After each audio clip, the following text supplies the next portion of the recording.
So do I think it's a smart idea to go to some of the worst parts of our cities and buy real estate? I think it's a terrible idea.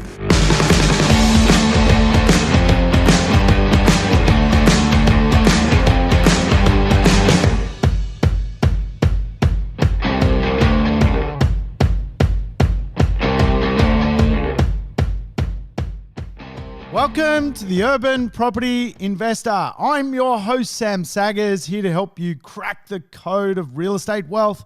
Today on the show, we're going to code crack the smart economy. We're actually going to delve into whether brains make a difference when it comes to how property growth performs. Tell you what, I'm coming to you on a public holiday. It's about 37 degrees where I am sitting. I think I may have sunstroke, but we soldier on, and today we're going to explore something really, really awesome when it comes to the future of property investment. I think it's so shrewd to stop for a moment and look into how society is actually forming and what areas in society are actually going to be market leaders. As a property investor, pigeon pairing our real estate with market leading trends is pretty smart.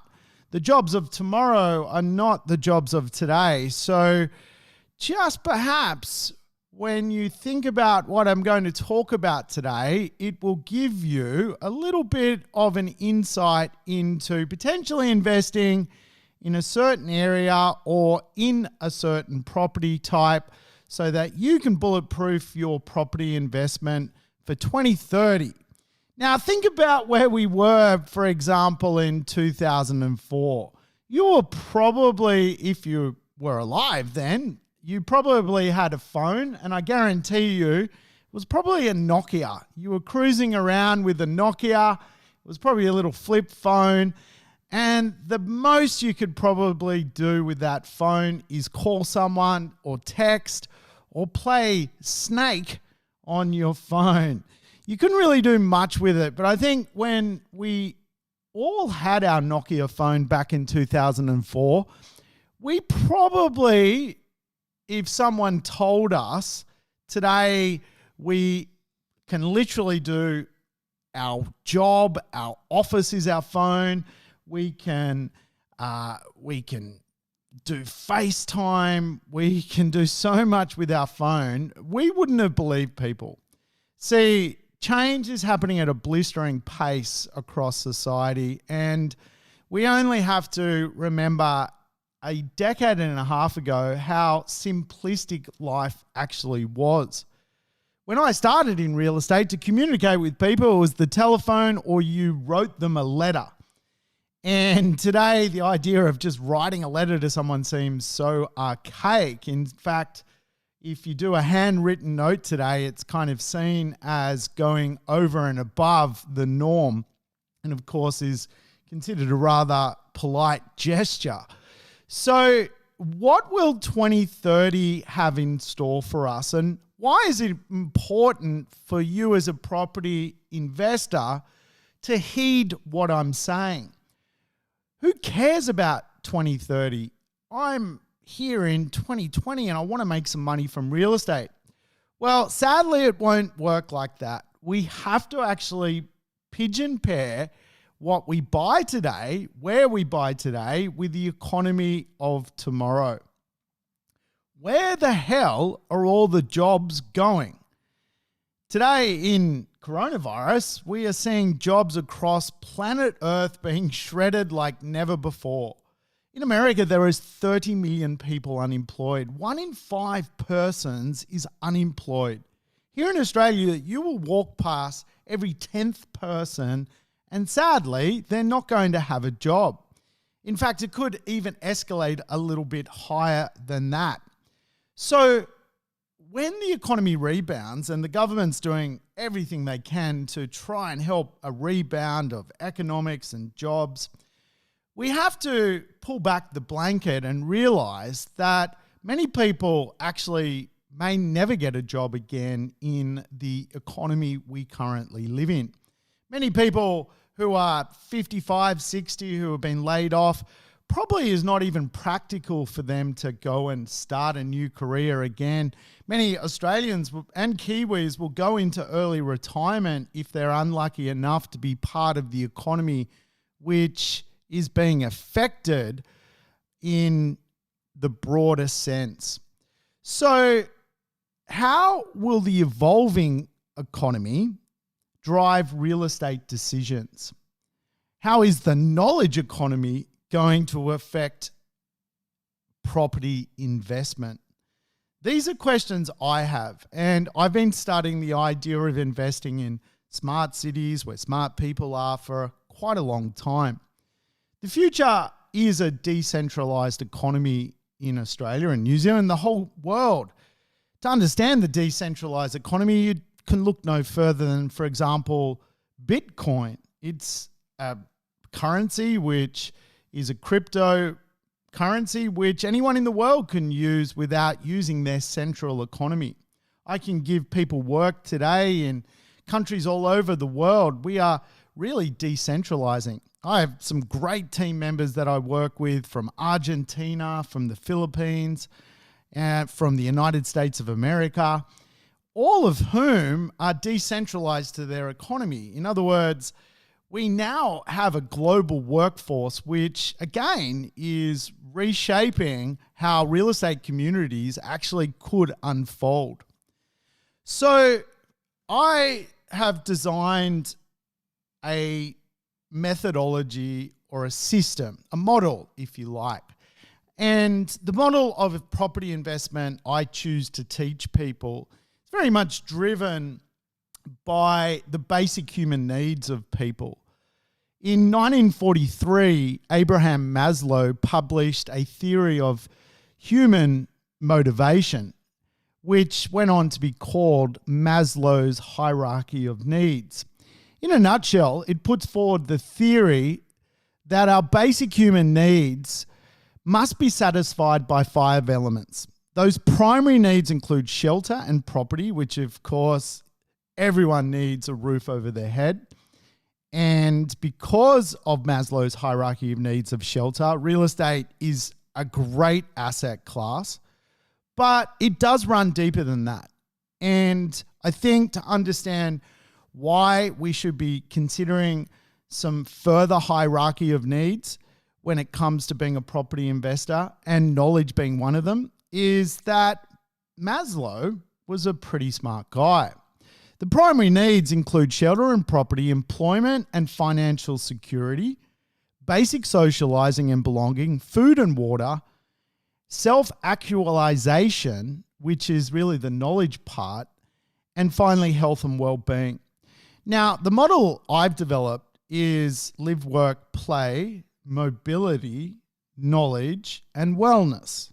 Today, in the model which I teach people and why I teach it, is simply the argument is more capital growth can be created if we model ourselves out as to what people want. Wellness is a big, big thing. Today, I'm not going to talk about wellness, but the reason I'm doing a podcast on a public holiday in the middle of a 37-degree day, I've just been down to my beach, which is literally 100 meters away from where I live, been out and about all morning. I'm absolutely roasted. I haven't slap properly, and I've come back in for a little bit of shelter. But I tell you what, my wellness community where I live is absolutely full of unwell people today. People have driven across what would seem the entire city to be in my suburb today. Again, I'm lucky enough to just walk out of my house to my third place, which is an awesome, cool little Sydney Harbour beach. But not everyone has the ability to do that. Again, how valuable are wellness areas into the future? Well, they'll become even more valuable. And that's why wellness is a big part of my model. But today we're not talking about wellness. We're going to talk about knowledge, the idea of smarts and what it means to us as property investors. Now, probably the smartest investor on planet Earth is Warren Buffett. Now, Warren Buffett was recently quoted in saying, only buy something that you'd be perfectly happy to hold if the market shut down for 10 years. How interesting is that statement? Now, we are basically in a shutdown economy because of coronavirus. I tell you what, when I think of that statement, only buy something that you'd be happy to hold if the market was not going to work. That's what he's saying. He's giving us an absolute value bomb with this statement. So I love the idea of investing in things that I would be happy to hold if the market is going to be stagnant. And arguably the market will recover, and we probably will see some broader growth for many parts of the market. But it's those areas where ultra sophisticated demand will go to, which will become extremely valuable into the future. There's a couple of reasons why it's all gelling together. And this podcast is about giving you the recipe of how it all comes together. Where will the growth be? Where will the risk be? These are the questions we now need to ask ourselves as a property investor. Should we just go out and buy any old property? Or should we actually ascertain that much of the economy is at risk? However, where there is risk, there's also growth and value and opportunity. And the idea that Maslow had, which I'm copying, is fairly simple. In the urban behavioral economy, the behavior of the future, there are two extreme ones which are exciting: wellness and knowledge. So today we're going to examine smart areas for capital growth, the link to the current economy, and really what smart local government areas mean to property investors. And I think if we can put that recipe together, we might just walk away from this podcast absolutely a little smarter ourselves. Here's what I can tell you about real estate in general. We have high prices in New Zealand and Australia, but that actually shouldn't detract from the truth. In the long run, the price of real estate is the best available indicator of the effective demand. So, in other words, over the long run, the price of real estate, even though it is expensive, actually symbolizes demand. Demand for a particular place. And what we are seeing is smart communities and smart properties pulling away from the pack. So in other words, let's unpack that little statement. The demand for properties in knowledge areas and wellness areas are pulling away from the pack and becoming more expensive. The price is the indicator of demand. People are paying millions. It's an indicator. However, as a property investor, we can quite often go to one of the worst suburbs where properties are cheap. And this is always a big argument for property investors. Oh, should I buy something cheap? $100,000, $200,000, $300,000. Well, quite often, the reality is why they're cheap is there is no effective demand for the product. And so we have to understand the best companies in the world, the best properties in the world, have a high price tag because they are actually in demand. As a property investor, I prefer to shop on the high end of the demand section of the market for in the investor range. Let's say investors spend $500, $600, $700, or actually let's start again. Let's say investors spend $200,000, $300,000, $400,000, $500,000, $600,000, $700,000. I generally prefer to shop in that $500,000, $600,000, $700,000 mark because, again, you have to appreciate that no one wants to see themselves at the bottom of the market. The middle of the market is a much better place. More people want to be there, and people will pay the price. Again, shopping for cheap properties that have no connection to future economics doesn't really make sense to me. Now, we have to understand society is morphing. In 1975, when I was born, 11% of the population, 11% had a university degree. So 1 in 10 people, you walk down the street, that person was considered quite intellectually gifted. 90% of society actually had no degree at all. In fact, 90% of society in 1975 was socially engineered for the last industrial revolution. They were engineered to work in factories and work the factory line, so to speak.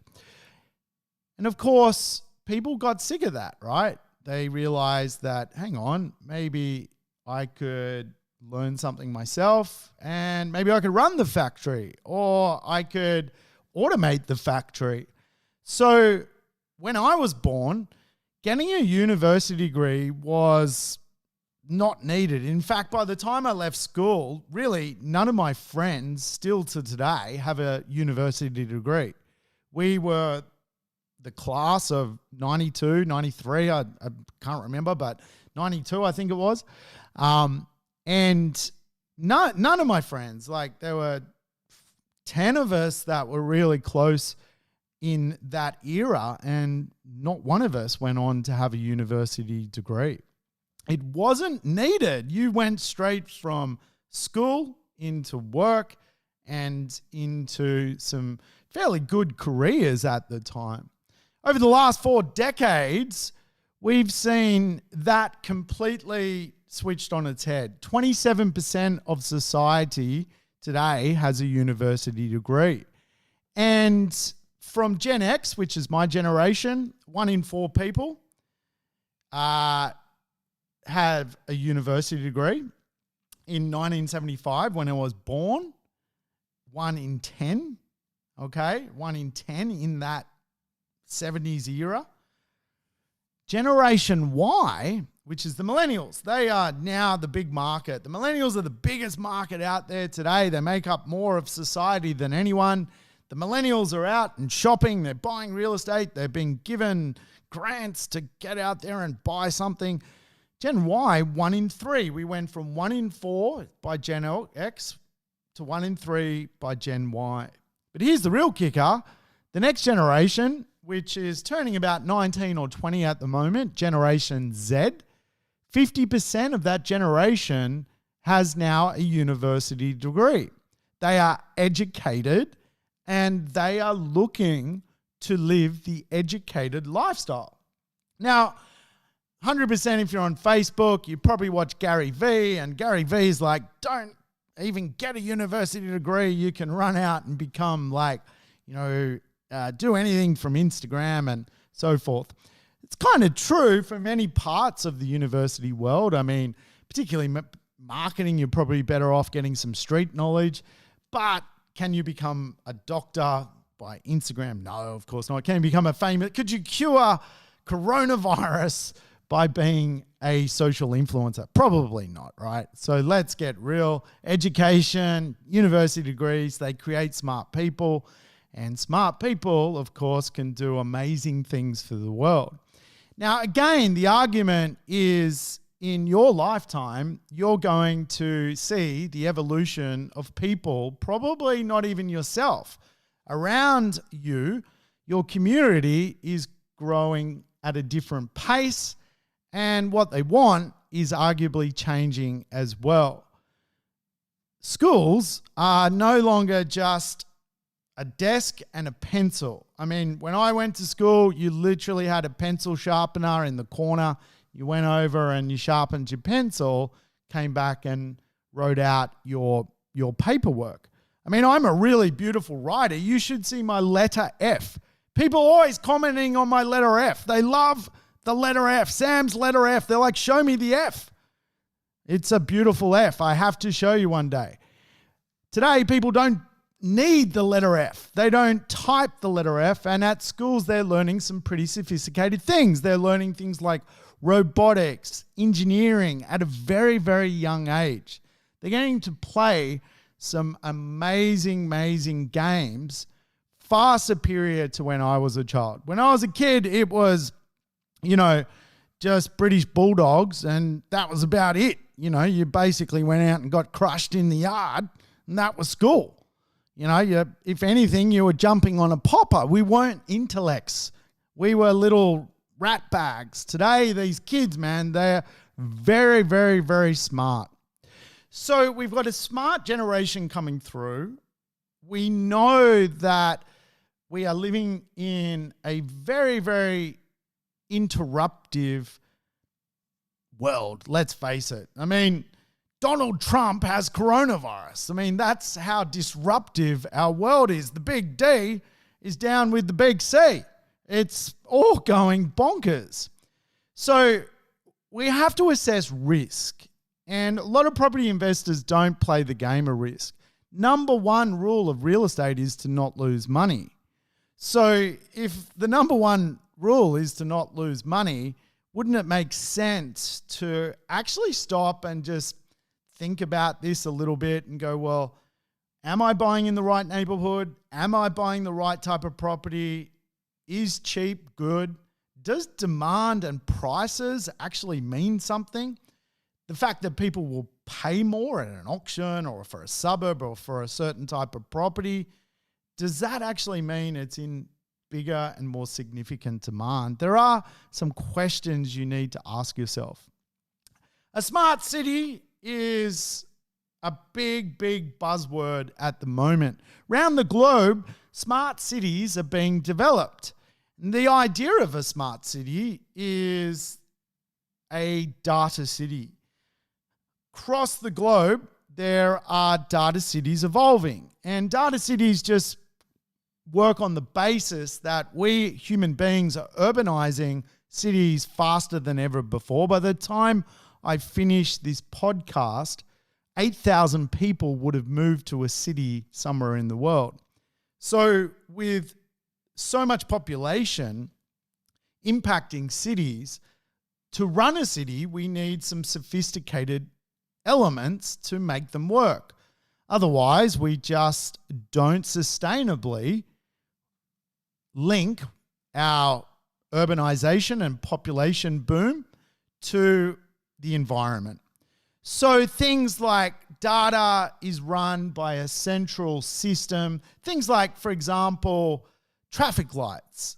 To get around a city, controllers can, through big data, move the cheese when it comes to traffic. So some cities might have a lot of congestion, and then all of a sudden city planners take control through smart cities and go out and run the traffic lights. And of course that creates more mobility, more livability, more activity for residents to get around. The smartest city in the world is a place called Songdo, Korea. Yes, Songdo, South Korea. I should clarify that. I don't think the old North Koreans got too many smart cities. Songdo, South Korea, smartest city in the world. And new city to the world. It sits outside of Seoul, about 55 kilometers from Seoul. And it truly is a marvel of how people can live into the future. The smart city itself, it's a bit like the Jetsons. Anyone ever watch the Jetsons, the cartoon, Meet George Jetson?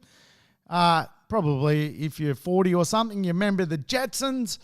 The Jetsons was a family that basically lived this sort of robotic lifestyle. They'd press a button, the chicken would be cooked, they'd put their trash in a inclinator and it would be taken down under the world and pushed out to a rubbish dump. Songdo actually is very much like what the Jetsons was back when it was a TV show. Songdo, you have this kind of automated lifestyle of environmental efficiency. In Songdo, if you put your rubbish in the bin, it will actually get robotically taken to be compacted and actually turned into a further energy source. So you've got this kind of like big transformation around the world of energy coming from cities.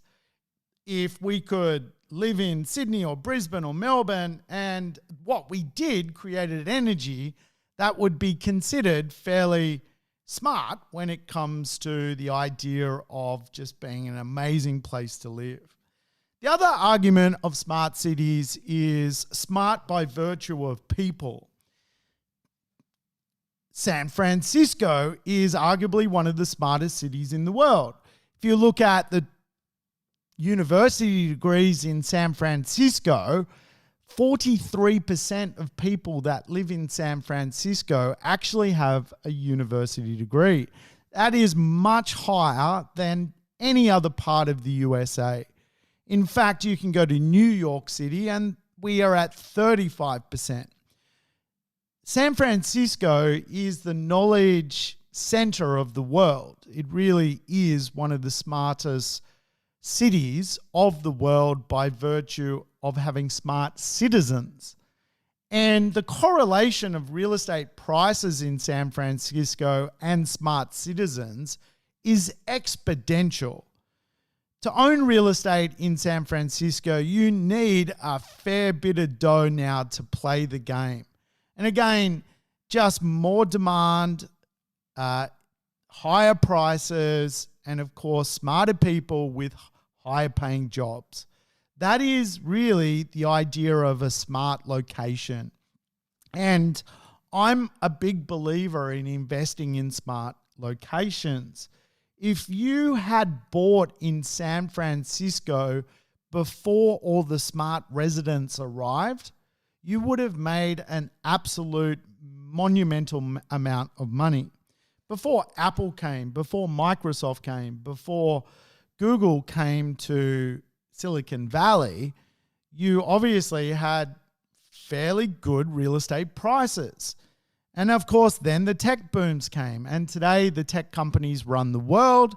And because they run the world, they've got the biggest revenue. And because they've got the biggest revenues, they can pay the high amount for tertiary or university degrees. And hence why we see so much skilled migration into, for example, San Francisco. The top cities of America, Washington, San Francisco, San Jose, Boston, New York, Seattle, these are all highly skilled cities.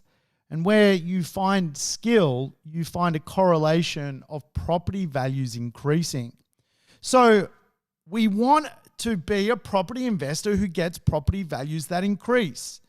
So if our cities are going to be flooded at a broad level with skilled people, well then broadly we should all win.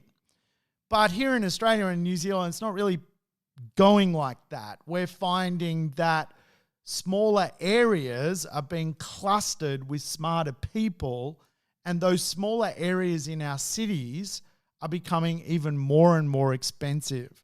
The argument I have for you is to consider buying in those knowledge precincts and going for the capital growth ride along the way. The global market of smart cities is huge. It is going to be a $1 trillion market of places like Songdo, South Korea. And of course, you're going to see the correlation of the wealth effect in these areas. For me, what matters today isn't where most people will settle. It's actually where most skilled people will settle. That is what is important to me. I don't care that immigration is bringing more people into a city. I care where the skilled part of that immigration is going within the city. It's a big difference. A lot of property investors will invest in areas based on population growth. Of course, all that population growth is the inequity or the inability for people to be able to keep up with where most demand is. So they go to less expensive parts of our cities as part of a population shift. The skilled don't. The skilled go where the hospitals are, where the universities are, where the cities are, where the innovation centers are. And the skilled do that because the skilled have money to play the game. They are part of the future economy. If you look at the productivity map of our cities, you'll find that our big areas like Sydney and Melbourne and Brisbane and Melbourne, Perth, you're going to find that there's productivity centres in our cities. Most of them, again, are located around the hospitals, the big universities, the big cities, the innovation centres. This is where the skilled is being linked to the next economy or the current economy, which one could argue is the knowledge economy. Now, why I'm so excited by knowledge and I invest in knowledge precincts for owning real estate as a buy and hold property investor is really knowledge is the economy to bet on. Of course, if you went back 100 years, you would have bet on energy, oil. You would have bet on the magnates of industry around resources. Today, resources is a moot point. Everyone argues over resources. We have wars around the world over resources, but fundamentally, it's a moot point today. Oil is washed up. It'll eventually be succeeded, and technology is taking us there. I mean, Tesla is flying to outer space. I mean, that's how crazy. Elon Musk has sent rockets up with NASA to outer space. Amazon will have more satellites floating around the world than governments. We are absolutely going into a knowledge sector of the community. And of course, because that is a big part of the future, we are actually going to need to think about, well, where will the knowledge workers be? How will they interface with communities? Knowledge is now in manufacturing. Today, manufacturing in Australia is not, creating some socks or a t-shirt. It's manufacturing robotics that fly rockets to the moon. This is the skilled version of manufacturing, the skilled economy. And of course, we've been through the big powerhouse weapons of business, the Kerry Packers, the Alan Bonds of the world in Australia. Today, the biggest companies of the world, again, have huge prices. Apple, Amazon, Microsoft, these companies run the world today. I always say Facebook runs my company. I don't run my company anymore. If I want to lead or some new business, the only way to interface with people is on Facebook. Or a big company is interfacing on my behalf. You're probably listening to this podcast on Apple iTunes. Apple is effectively now controlling my business. Major international companies now control the little guy.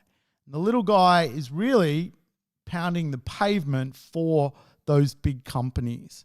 So we have to appreciate coronavirus has taught us that there is now a permanent, almost not employed class. Coronavirus has taught us that the keyboard warrior is absolutely safe in the digital or phygital world. And I've done a great talk on Phyginomics. Go back a few podcasts. The keyboard warrior, the office worker, the knowledge worker is absolutely safe. The permanent, almost not employed class is out every day having a go at the coffee shops, at the restaurants, at the local kiosk. And this class is got a job today, but will this class have a job tomorrow? Could things be automated? Could things be transformed by virtue of the fourth industrial economy? We know that society is being split in two. We know there is social decay occurring. The stepladder of life is being halted, transformed, and tipped upside down. So if you're not investing in wellness and you're not investing in knowledge, you're not investing in livability, what are you actually investing in? This is the question I have for property investors. What are you investing in? Well, I'm buying a property that's worth $380,000 and it's 60 kilometers from the city, or it's 35 kilometers from the city, and there's no train line, but it's cheap. Well, slow down. Take a breath. Start to understand that there are bigger forces at play here. We have a decentralizing economy. By 2030, by 2035, 15 years from now, we potentially will have a global marketplace where you can easily find someone at a cheaper rate in another country to do menial jobs. It's already happening now. A lot of menial tasks are multinational or multi-world jobs. You know, people do jobs for me in Manila and in Argentina today. So the decentralizing is going to continue. Now, I'll take you back to a visual. In 2004, you had a Nokia in your phone, in your hand, and you were playing Snake. That's what you were doing. You had the Nokia, you're on the bus, and you're playing Snake. Today, your iPhone can do anything. It is the most powerful device that has ever been invented. The transformation 15 years from now will even supersede anything we've seen today. We are introducing 5G into the community. We are going to see a massive impact of transformation of wealth to knowledge. And that is the one thing I want you to walk away from this podcast. The transformation of wealth to knowledge is absolutely unfolding. We live in a time of zero overhead growth. It costs nothing to do this podcast and put it on iTunes. Zero overhead. Once upon a time, I'd need 5 people here shooting me in a studio, recording me. Zero overhead. I can compete with Today FM, Oz Stereo Network. I am literally, with my podcasts, on some days, top 20 podcasts in business in Australia.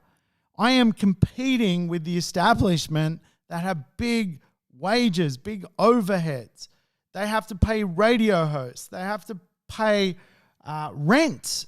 I'm working from my home, zero overhead, doing a podcast. Don't underestimate the value of investing in knowledge communities. They are going to disrupt the real estate marketplace. The energy storage capabilities of just your iPhone is fundamentally going to transform society. There are 5 major disruptors in tech: DNA sequencing, robotics, energy storage, artificial intelligence, blockchain tech. These are decentralizing economics. They are transforming the way everything works.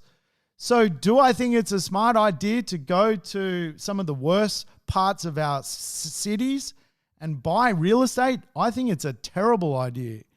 And people will probably ridicule me for saying it, but I absolutely think you're investing in the wrong part of the economy. The right part of the economy is where the knowledge is centered, and knowledge companies run the world. You know, Amazon, Microsoft, Apple have more GDP than Australia. They have more GDP than India. There is 1 billion people in India. You've got more gross domestic product than India. These companies are huge, guys, and they are monopolizing the world.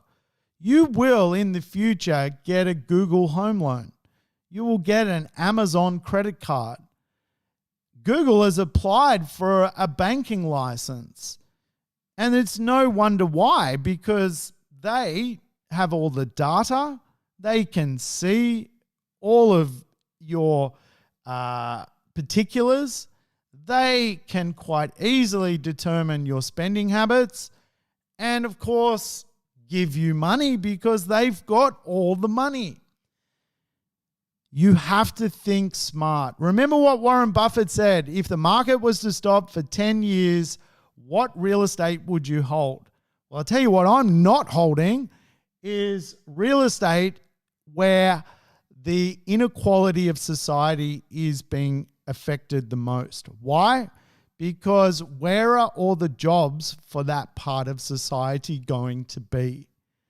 That is the question. Yeah, we all need a coffee and we all need, a night out and we all need to go to a restaurant. But will restaurant workers really have the cash and money to play the real estate game into the future? Will society be stuck because of the fundamentals of just, millennials only earning a certain amount of money? Demand and prices go hand in hand. Apple's share price is enormous. Why? Because it's got huge amounts of demand. It's not a penny stock. If you treat real estate like finding a penny stock, you're going to end up penniless. That is a real prediction. Don't mess with this stuff. Livability, lifestyle, mobility, live, work, play. These are some of the names you have to acquaint yourself with. If you want my model, I'll send it to you. All you got to do is see the visual of the model and go, am I buying in a wellness area? Am I buying in a knowledge area? Am I buying livability? These are the things that are going to safeguard you. Livability is buying next to the beach. I'm 45 meters to the beach right now. As soon as this podcast is done, I'm going to go cool off in the harbor. I'm going to jump in the water and freshen up. Livability. I have a very livable lifestyle. Most people don't have a livable lifestyle. The demand wants a livable lifestyle. So, what are smart local government areas in Australia? What can we invest in if we're looking for these smart areas? Where are they? What are they? Where do we find them? And I'll bring it back to what I said before. What matters today isn't where most people settle, but where the greatest number of the most skilled people settle. This is the most important lesson. This is the value bomb. You have to go where the most skilled people are settling. Now, smart local government areas, and I'll explain what a local government area is, because here in Australia, we have this fetish of saying a city's in a city, right? It's like really weird. So we got Sydney, and then in Sydney, we've got the city of Manly, or we've got the city of Ryde, or we've got, and so they're not actually cities. They're just suburbs clustered. So you'll get like 10 or 15 suburbs clustered together, and they will call it, the Shire of Manly, or the city of Manly, or the city of Parramatta. And of course, it's just a terminology. The big city is Sydney. The little place is the local government area. So for ease of understanding, I think it's really important to consider what local government areas are really strong when it comes to skill and really going through that San Francisco effect. More tertiary people living in them, higher skilled economy, more money coming into that economy. Suburbs are just economies. If you've got more skill in your economy, your suburb will go up in value. So the pillars of smart neighbourhoods are, firstly, a smart economy. Secondly, a smart society. Thirdly, a smart environment. And fourth, a smart governance rules. So again, it all sounds pretty tricky and rather interesting. Where does the rubber meet the road? Well, in Australia, around 27% of local government areas are considered smart. So isn't that interesting? Because the millennials, 1 in 3 have a university degree. Now, 1 in 3 or thereabouts, suburbs is considered smart. So we are seeing the actual shift of university degrees and the correlation of areas. So people and areas are now fairly well matching up. So top performing government areas are located, again, near hospitals, universities, innovation centres, and of course, CBDs. And we are also seeing, which I think is really interesting, that strong performance of knowledge and smarts occurs in, wait for it, livable or wellness areas. Remember what I'm trying to tell you. You got 3 things you can bet on: livability, wellness, or knowledge. You can do them all 3 if you can find the right property, but I guarantee you it's probably going to be expensive because the demand for that would be high. But we are seeing strong performance in around 27% of our suburbs.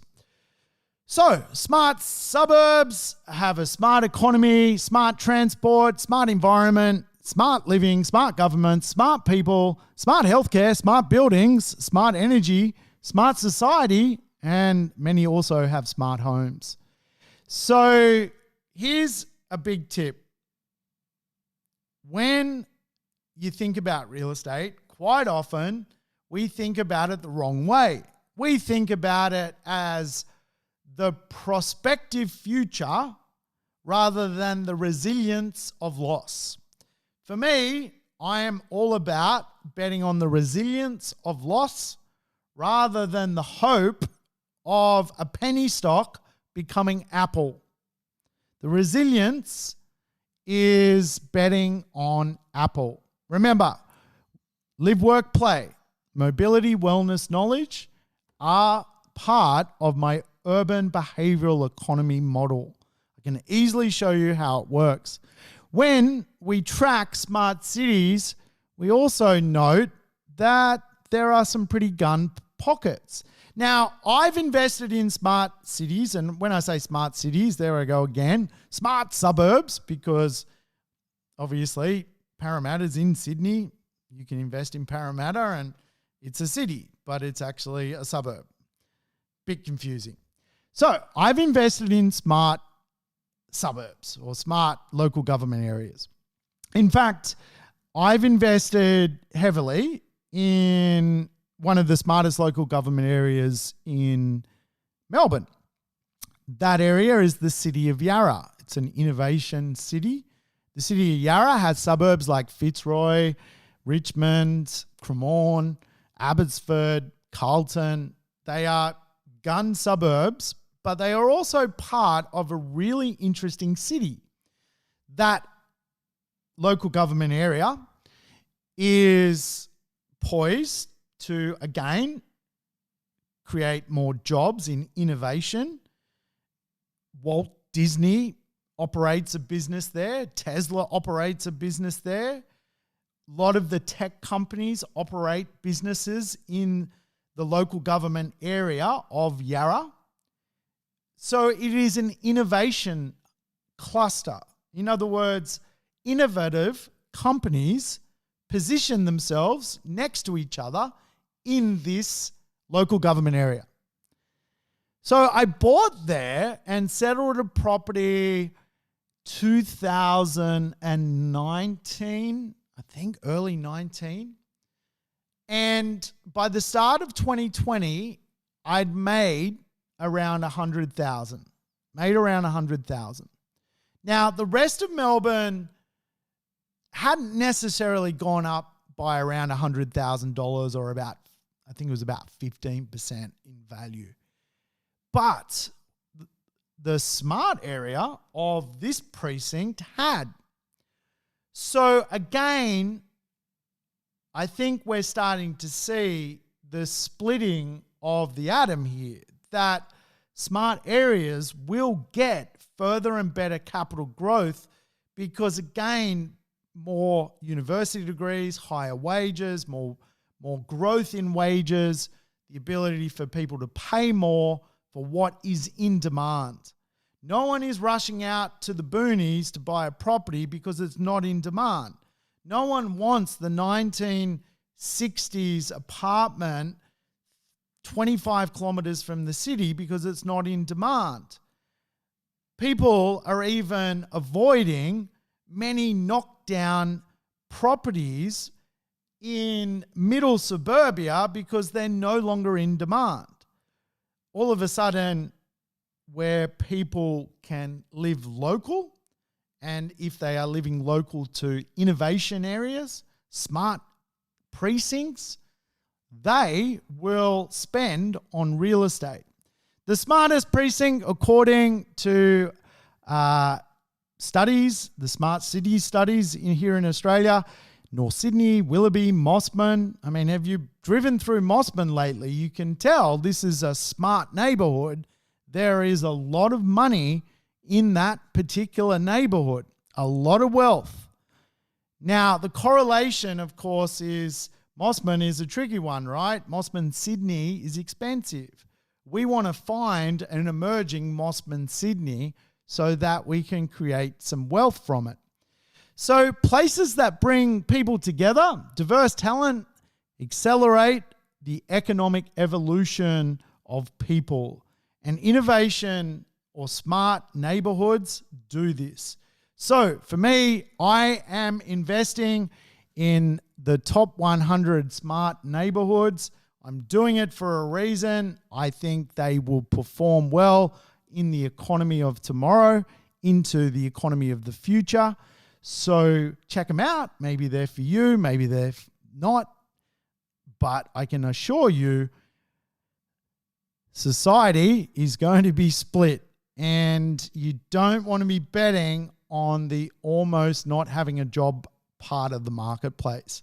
Of course, we are seeing the evolution of smart homes, and smart homes can happen anywhere. I really love smart homes. I'm also investing in the idea that, well, people will be prepared to pay more rent into the future if they have a technology-based property that they can rent off you. Things like having access to